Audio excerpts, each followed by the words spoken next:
Joe Biden has given Donald Trump a gift he could only have dreamed of in questioning the legitimacy of our elections because they lack certain reforms. You see, Joe Biden was giving a press conference. Joe Biden ain't all with it. And he was asked about voter reform bills and what would happen in the November election. And Joe Biden said it very well may be illegitimate. A stupid thing to say because these voter reforms were not in place in 2020. And if Joe Biden thinks that you need to have these reforms to have a legitimate election, he's questioning his own election. What a moron. And Donald Trump has pounced, as the media would like to claim, of the right, saying Biden admitted yesterday that the 2020 election may very well have been a fraud. It's amazing. I certainly think there are issues pertaining to our elections that require reforms. But there's a big difference between mystery ballots and fake ballots, and the rules were changed. The laws were changed well in advance, and the system is advantaging Democrats. Basically how I see it. The way I've described it, and I think this is really important for people, especially on the right, to understand. The Democrats go door to door. They do the groundwork. I think even Stephen Bannon was talking about this because we've had a lot of great conversations. I'm telling you, man, Republicans need to have 10 times the ground game as Democrats, because Republicans tend to be rural or suburban and Democrats tend to be urban, which means one activist can go into one building and talk to 1,000 people in New York City, get them all to vote the way they want. But as for Republicans, what are you going to do? Go to a rural area and drive 100 miles in a single day talking to 100 people? It's much more difficult. That's why I look at everything Democrats are trying to do with these voter reform bills, and I say this will not create an actual balanced system. It will just advantage population density. Early voting, mail-in voting, not to mention it's quite unconstitutional. But Joe Biden can't help but shove his own foot in his mouth. And I got to be honest, I kind of think Joe Biden's just giving up at this point. You know, there's news stories saying that Joe Biden is going to try to take the Build Back Better bill, break it apart into smaller bills, and get them passed one at a time. Gee, you think maybe you should have done that in the first place instead of trying to create these 5,000-page bills that you just ram down people's throats. You know, Ian made an interesting point on the Timcast IRL podcast, if you're familiar with him. He said that it should be a federal crime to vote on legislation that you did not read.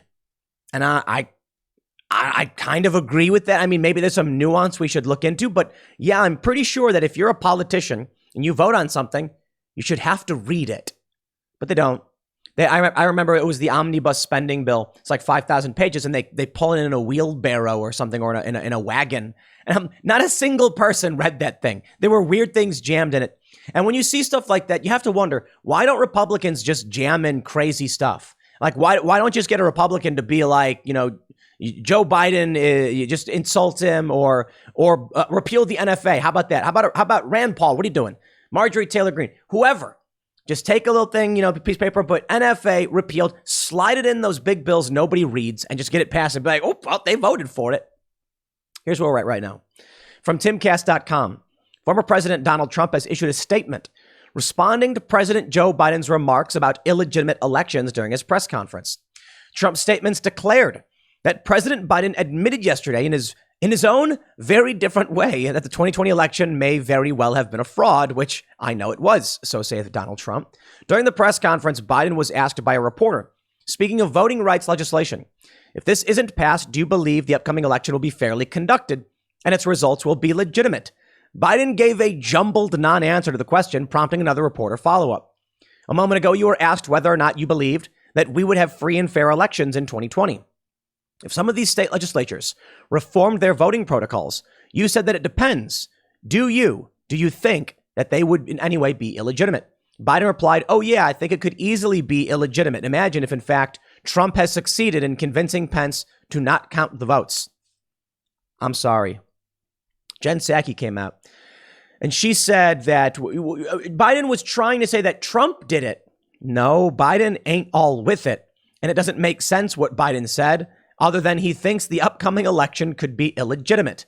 And then he said, imagine if Trump succeeded in convincing Pence not to count votes. So what?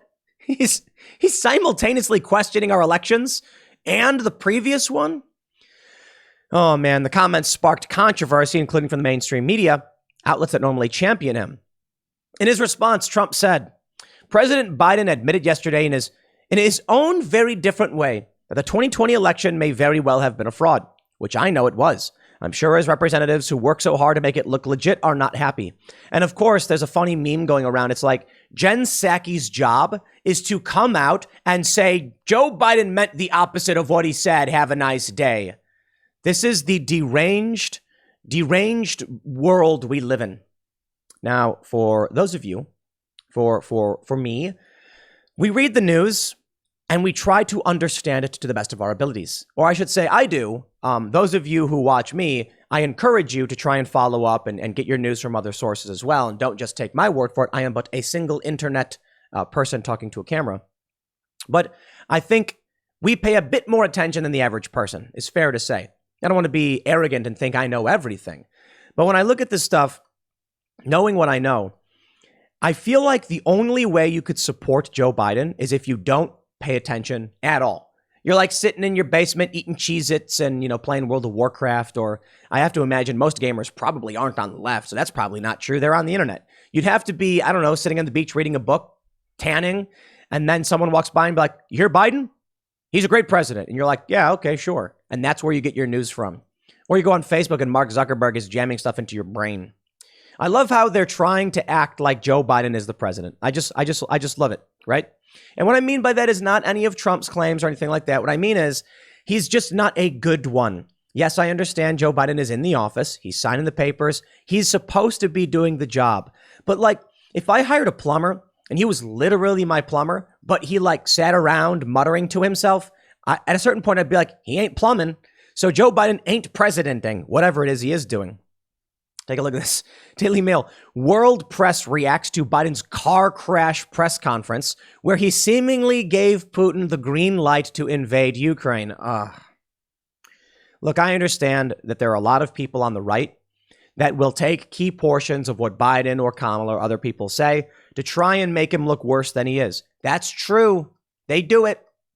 The most annoying thing, one of the more annoying ones to me was the Daily Wire did this. They claimed that Kamala Harris told people to do Google. They never did. Oh, no, I'm sorry. It was the RNC research. Of course, partisans are going to do this. And then the Daily Wire picked it up with a meme. It showed Kamala Harris, quote, do Google. And they were making it seem like Kamala Harris went, people should do Google if they want to try and find a voting location, which she never did. Kamala Harris said, when people are looking for a place across town, they usually do Google it. I'm like, okay, that's proper English. What are you complaining about? Why open up the door to such stupid criticisms by misquoting someone? I don't know, man. But I will tell you this. What Joe Biden said about Ukraine, what Joe Biden said about the election, yes, it's all bad. I try to point out when people on the right push it too far because I want regular people who are going to listen to that quote from Kamala Harris. They're going to be like, Republicans lied. She did not tell people to do Google, so don't do it. You don't need to lie or exaggerate when Joe Biden's this stupid and whacked out of his mind. When he was like, if it's a minor incursion, then we'll have a discussion of what we'll do. But if Russia does what they're capable of doing, there'll be a swift response. What do you mean there'll be a discussion if it's a minor incursion? See, that's insane. It's tough. I don't want Joe Biden to come out and be like, I'm going to nuke Russia if they invade Ukraine. Like, okay, well, that's going to make things worse. I don't want Joe Biden to come out and be like, the United States will do nothing. We have nothing to do with this. And we don't care if there's a war because we don't want war. It's tough. I can't pretend to know all the answers. There's a fine line. But you don't say, if there's a minor incursion, we'll talk about it. You say, the red line is Russia cannot invade Ukraine. We will not tolerate war. It's tough because you've got to stand strong, but you don't want to provoke. So I can give respect to the federal administration in that capacity, but come on, Joe Biden is just not the person to be in this position. All right, here we go. The Daily Mail says Joe Biden made international headlines for his car crash press conference, where he seemingly gave Russian strongman Putin the green light to invade Ukraine. I can't believe this, man. I mean, I can believe it. I can completely believe it. Biden was blasted on all fronts after telling reporters that a minor incursion into Ukraine by Moscow might elicit a lesser response. Heavens. Look, I hate war. I think war is bad. And I'm also not stupid enough to come out and be like, we should bring all troops back immediately and just shut everything down immediately. And we saw what happened when Joe Biden pulled out of Bagram Air Force Base. You know, we had the CEO of Getter on. We had the CEO of Gab on Tim Cast IRL. And someone asked me, how do you may have ended Getter. How do you feel? And I'm like, not good. I don't want to end Getter. I don't want to. Look, Twitter sucks, right? They're censorious and they're leftist.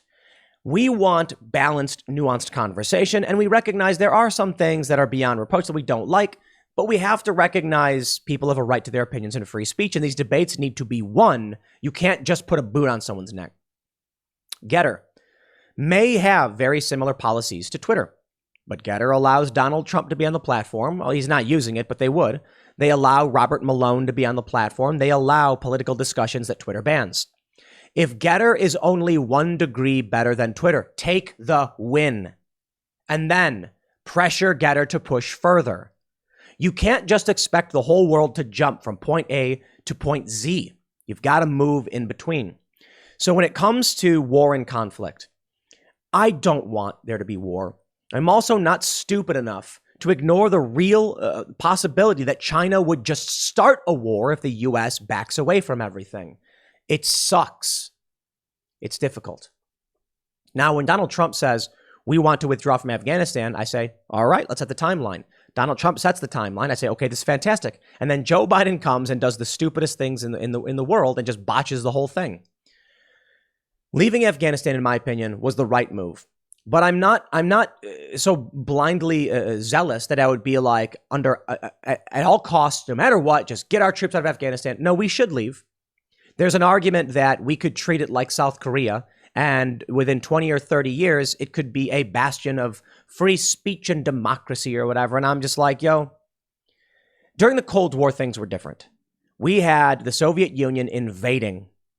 And it was really, really bad. They were expanding, they were invading, they were engaging in revolutions, and the Cold War was exactly what it was. I mean, the U.S. was fighting a proxy war, wars of influence, and communists are really bad. Today, we're starting to develop that with China. And so there are very real risks to what's going on. But today's modern warfare is 4th and 5th generational. China is using espionage, corporate espionage, manipulation. They're manipulating currencies. They're playing 4D chess while the U.S. is like, we're going to put some soldiers in Afghanistan. China's playing a different game. I think the United States, the empire, is losing.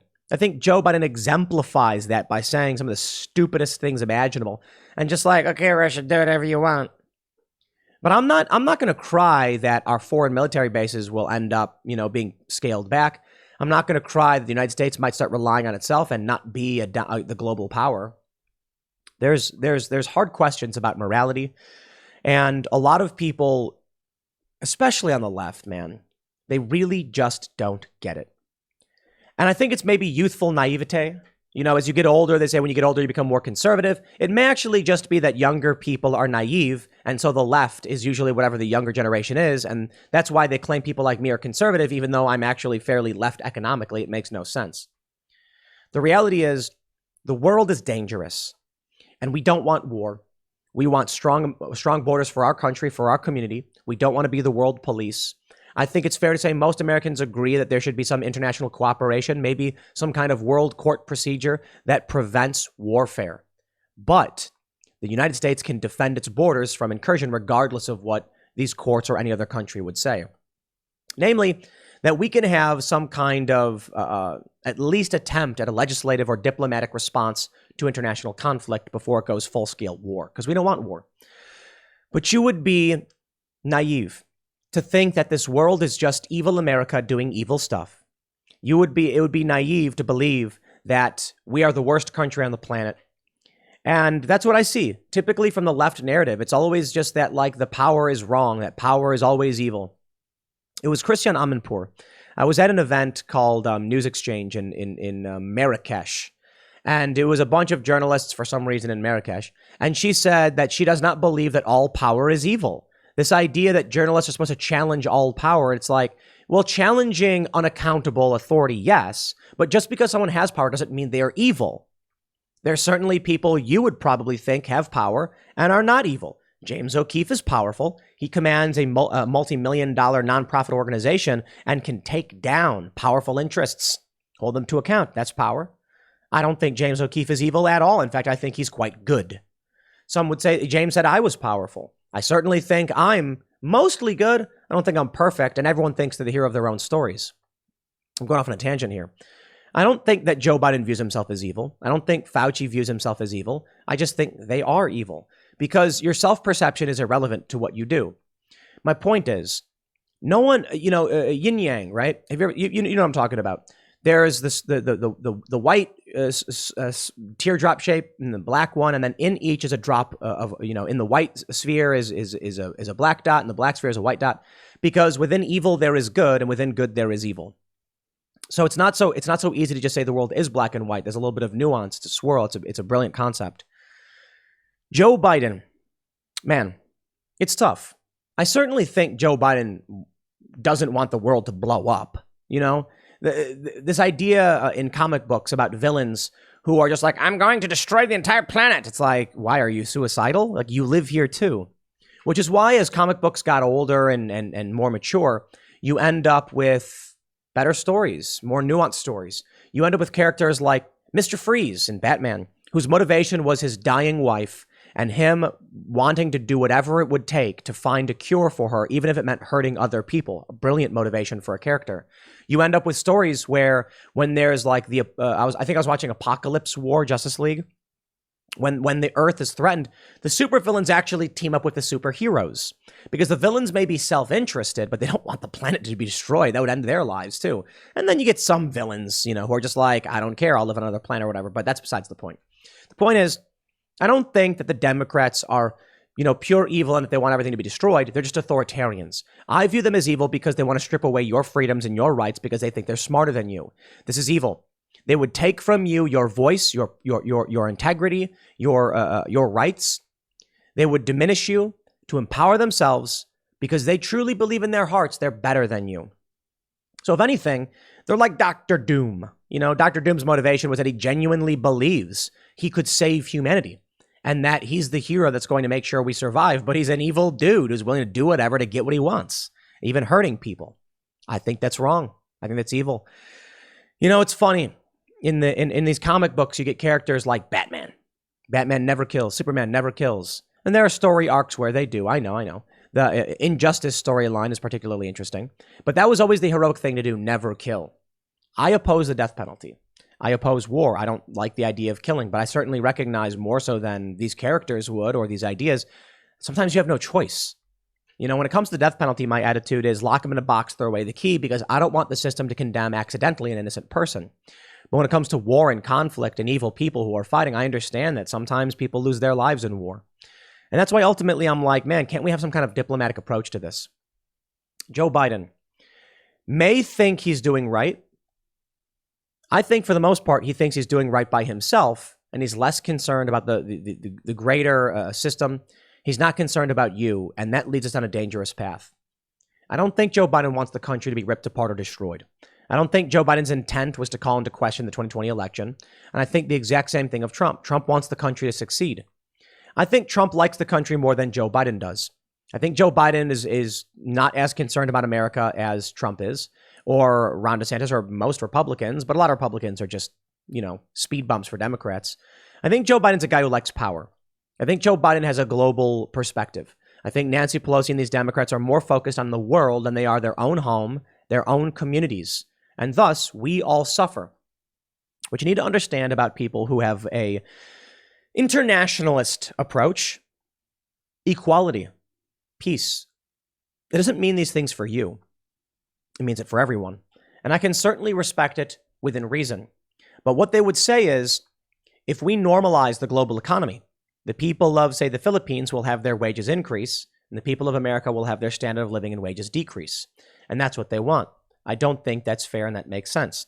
I think if you have people who are better suited to handle certain tasks because they've developed this culture and are working towards it, the best thing we can do is share those ideas and methodologies with other countries so they can improve too. Causing harm to the United States through free trade agreements and through open borders policies doesn't make the whole world better. It actually makes the whole world worse. You must secure your own face mask before securing the mask of those sitting next to you. It would seem that these international interests, people like Biden, view it as, let's increase the wages of China by decreasing the wages of America. If we do free trade and send all our jobs to China or, Indonesia, their wages will go up. American wages will go down. How about we don't do that? How about we create new factories for these countries, for themselves and for their regions, and then we lift everyone up instead of pulling half the people down? I suppose they're callous and they don't think about you. And that's the problem of authoritarianism and collectivism. I'm not going to pretend to have all the answers on all this stuff, but I can tell you, I believe it is fair and objective. Joe Biden is not suited to be president. He's just absolutely not. I think it's fair to say that Donald Trump should be criticized and certainly has made a lot of mistakes and is pretty bad in a lot of ways. But that he's more suited to be president than Joe Biden is, because at the very least, Trump was spry, perhaps a little sporadic, but he's pretty good on the economy. I don't know what to tell you, because I don't know where we're going in 2024. I think the Republicans are mostly trash, primary them, and hopefully we'll get some better, America First types, people who believe in this country. And my view of the world is quite simple. We want some kind of international agreements because we don't want war. That means we have to have trade. It means we have to have conversations and diplomacy. But we have to have our sovereign borders respected. We have to have the rights of the people in this country respected. And I'll tell you why. Not just for the rights that I believe in, but for stability. And to me, it seems so obvious. If you crack the borders of the United States and strip away the rights of their people, they'll go nuts and they'll burn everything down. And then you don't have any system. If you want to create a functioning system, you have to reform and walk forward, not burn things to the ground to build anew. But that's what the left is doing. That's what Biden is doing. That's what the Democrats are doing. Sorry, man. I have a lot of ideas that would probably be considered revolutionary, but I don't believe about implementing them through revolutionary means. I think we need dramatic change to this country through reform. Otherwise, you'll end up standing on a pile of burnt rubble. A Pyrrhic victory. It's not really worth it in the long run. And people die. We don't want that. I'll leave it there. Next segment's coming up at 1 p.m. on this channel. Thanks for hanging out, and I'll see you all then.